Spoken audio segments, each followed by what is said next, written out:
I know this, right? Before you get into this, so you do know this. I don't want I understand one thing. Good is good if it's good for me, and that's how we all live. It really is about my problems, and I understand you have a problem, but what I want to know is, what is it as a people thing? I don't want to hear your problems.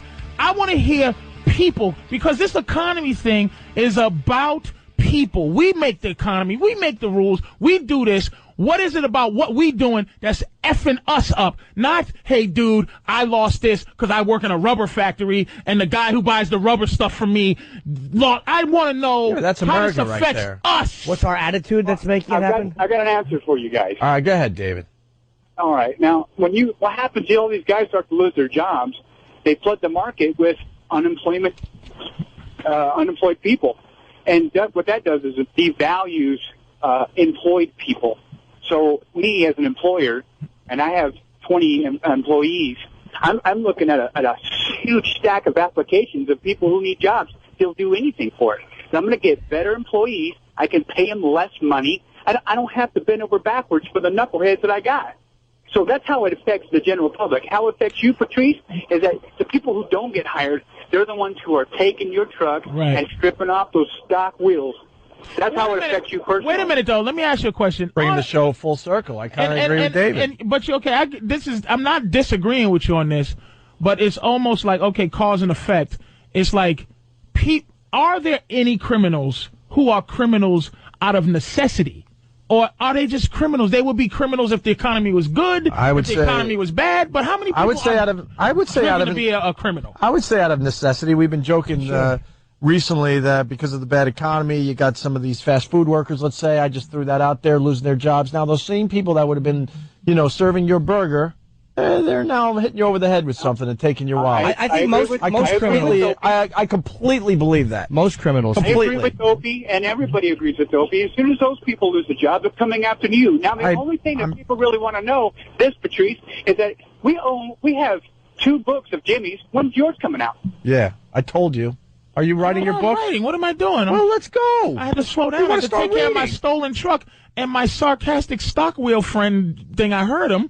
His attitude towards me, you small business jerk. I can't even finish. And his story was, I'm fine. This is Mr. Pain and Suffering.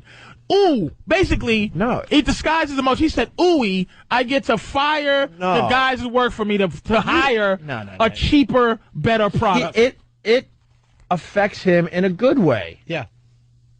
But that's what he was saying. It's pain and suffering. But I think it's safe to say that it affects a lot of people in a bad way. But every tragedy affects some people out there in a positive way. But don't we run this thing? We made it up. Make up so we can be better. That's why we're retarded. No, but we made it up. Yeah, well, the people that made it up have now screwed us. So what do you want from us? Most people don't. Here's the thing: a lot of lack of knowledge about what happens with the money. Like, I don't know. I lost a piece of money. I'm very disgusted with it, but I stopped the bleeding. Could have been worse. I did not. Oh, it could have been a lot worse. I probably could have lost. I could have lost over half of what I had invested, but I didn't. I lost like 25%, but I stopped it. Like, a lot of people don't follow what their money is doing. They don't understand how it works.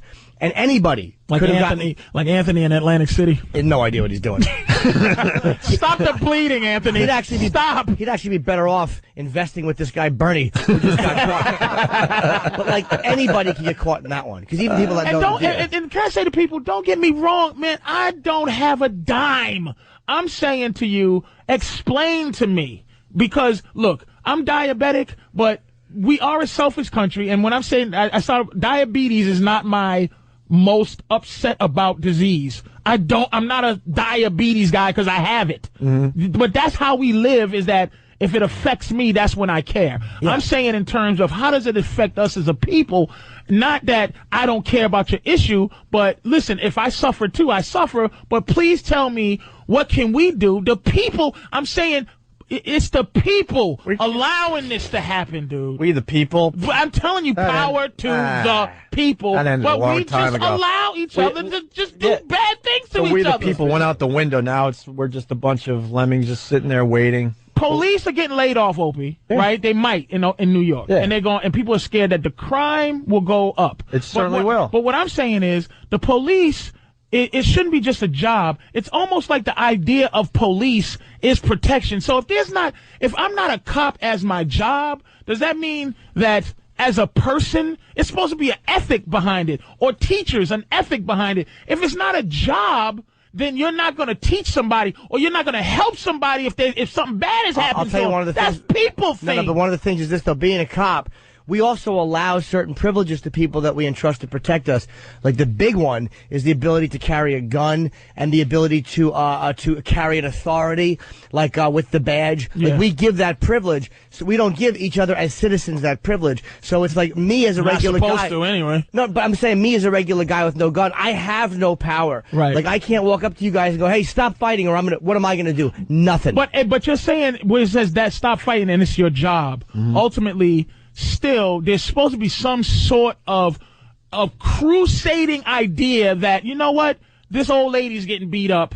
I'm going to be out of it because it's not my job. But if it was my job, the only reason I'm going to help this person get out of this situation is because it's my job. No, because I have what can protect me in order to help the situation. Most cops have guns, they have nightsticks, they have other police they can call. It is strength. If you carried a gun, it's strength. Would you stop crimes? No, because I don't have the authority of the government. I'd be thrown in jail for it. No, would you as a person, see what I'm saying? Would you as Jimmy saw something bad happen to somebody in the street, and if you had a gun, yes, would you stop absolutely that from happening? Absolutely.